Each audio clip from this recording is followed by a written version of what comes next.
Hola a todos, espero que estén muy bien, que hayan tenido un día muy bendecido. Vamos a continuar con el libro #actitud. #actitud. Este libro es un libro cristiano apuntado principalmente para los jóvenes, de la editora Arboreda Vida, editora brasilera. Este libro está traducido al español y tú lo puedes encontrar en cualquier Bucafé, ¿ya? Si no has visto mis videos anteriores, vamos a resumir un poquito el capítulo 1, 2 y 3. El capítulo 1 hablaba de la maravillosa creación de Dios y que la hizo perfecta. La naturaleza, el cielo, el mar, todo lo que nosotros vemos, el Señor lo hizo con su palabra. Y la hizo perfecta para nosotros. Ya nosotros somos su obra de arte, porque nos hizo con sus propias manos y depositó en nosotros ese aliento que da vida. Este aliento activó nuestro espíritu. El ser humano está constituido por cuerpo, por alma y por espíritu. Y a través de nuestro espíritu nos podemos contactar con Dios. Señor Jesús. Pero ¿qué le pasó a la humanidad? En el capítulo 2 hablamos de que Adán y Eva desobedecieron a Dios por escuchar a la serpiente y comieron del fruto del árbol de la ciencia del bien y del mal. Cuando comieron de este fruto, el pecado entró en ellos como un veneno y los fue matando poco a poco. Y es por eso que hoy en día la humanidad va en decadencia y hay tanto caos en este mundo.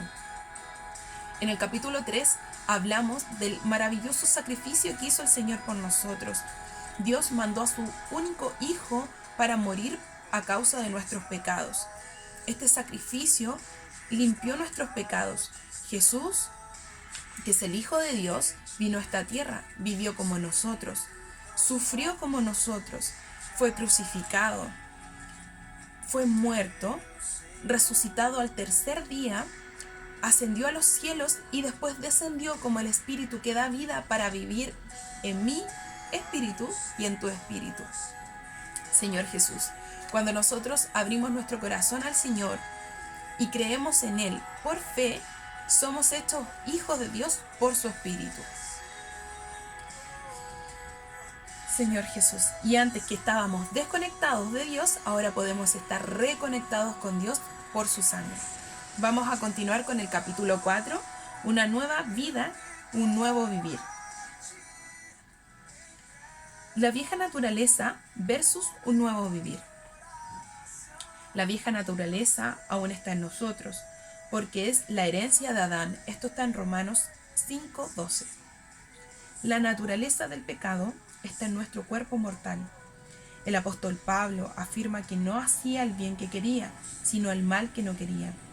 Él concluyó que eso ocurría por causa del pecado. Romanos 7, del 15 al 20. Tú necesitas tener un nuevo vivir y ser redimidos, rescatados por la sangre de Cristo. Eso es solo el comienzo. Está en Efesios 2:13. El próximo paso es estar conectado al Señor. En Juan 15:5, el Señor Jesús afirma: Yo soy la vid y ustedes son las ramas. El que permanece unido a mí y yo unido a él da mucho fruto, pues sin mí no pueden ustedes hacer nada. Él es la vid verdadera y tú eres una rama de él. Cuando estás unido a él, espontáneamente das el fruto que él quiere. No vale de nada vivir intentando cambiar tu comportamiento. El objetivo de Dios no es cambiar tu comportamiento, sino hacer que la vida divina que ya está en ti produzca frutos y exprese a Dios. Pero para eso necesitas estar unido a Dios. En la Biblia tenemos un ejemplo muy claro de eso, que se encuentra en Juan 3 del 1 al 15. Esa porción nos habla del encuentro de Jesús con Nicodemo, un hombre muy inteligente que seguía la ley de Dios conforme a las costumbres de su religión. Él tenía estatus y reconocimiento social. Además era un hombre respetable, un anciano respetable, con mucha experiencia humana. Sabía cómo actuar, cómo comportarse, cómo hablar con las personas y además practicaba buenas acciones. Podemos percibir que era humilde, porque incluso siendo mayor que Jesús, se dirigió a él llamándolo rabí, que quiere decir maestro. Nicodemo era un maestro en Israel, alguien muy educado que enseñaba a otros a hacer el bien y a vivir según el patrón de la ley. Imagínate, si lo miramos de esa manera, el currículum de Nicodemo era admirable, ¿cierto? ¿Y qué le faltaba a Nicodemo? La vida de Dios. Parafraseando la conversación de Jesús con Nicodemo, tendríamos algo así. Jesús dijo: Nicodemo, necesitas nacer de nuevo. Nicodemo respondió: ¿Cómo puede un hombre nacer de nuevo siendo viejo? ¿Acaso necesitará volver al vientre de su madre y nacer por segunda vez? Entonces el Señor le dijo: Nicodemo, quien nace de la carne es carne, pero quien nace del espíritu es espíritu. Por eso es importante que nazca de nuevo, porque quien no nace de nuevo no puede ver el reino de Dios ni puede entrar en él. Por tanto, ¿quieres entrar en el reino de Dios? Entonces, joven, debes saber que para ello es necesario nacer de nuevo, nacer del agua y del espíritu. Es imposible para un mono entrar en el reino humano, porque nació como mono y no como hombre.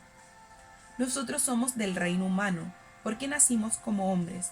De la misma manera, para entrar en el reino de Dios, tenemos que nacer como hijos de Dios, nacer de Dios.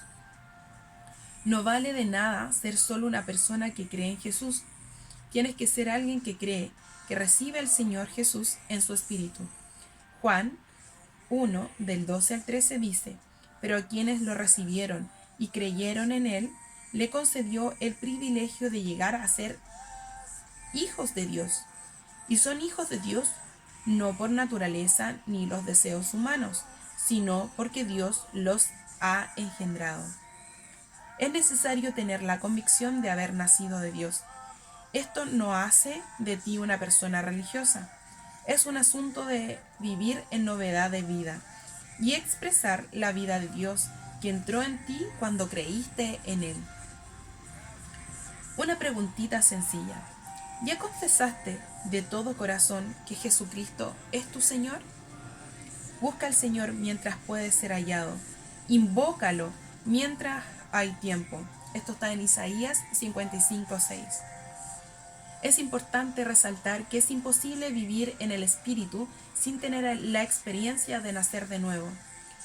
Todo tiene un principio y la experiencia de vivir en el Espíritu empieza al creer en Jesús.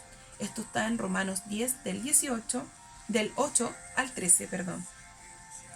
Antes de creer, primero naciste, ¿cierto?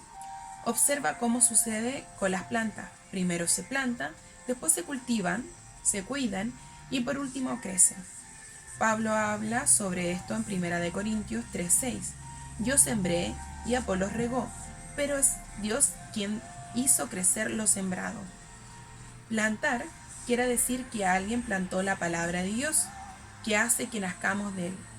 Regar, por su parte, quiere decir que después de que alguien nace de Dios, necesita recibir cuidado, visitar, orar y leer la palabra con quien acaba de creer en Jesús. Es una excelente manera de regar. Haz esto y verás el crecimiento de vida que Dios te dará a ti y a aquel a quien estés cuidando. Señor Jesús, hasta aquí quedamos el día de hoy y mañana vamos a seguir con el siguiente subtítulo del capítulo 4, que se titula Expresión de vida. Si todavía no has recibido al Señor como tu Salvador, te invito a que hagas una oración a Él, que confieses tus pecados, que abras tu corazón y que puedas reconectarte con Él. Ya es una experiencia maravillosa. Espero que estés muy bien, muchas bendiciones para tu vida y para tu familia. Besos.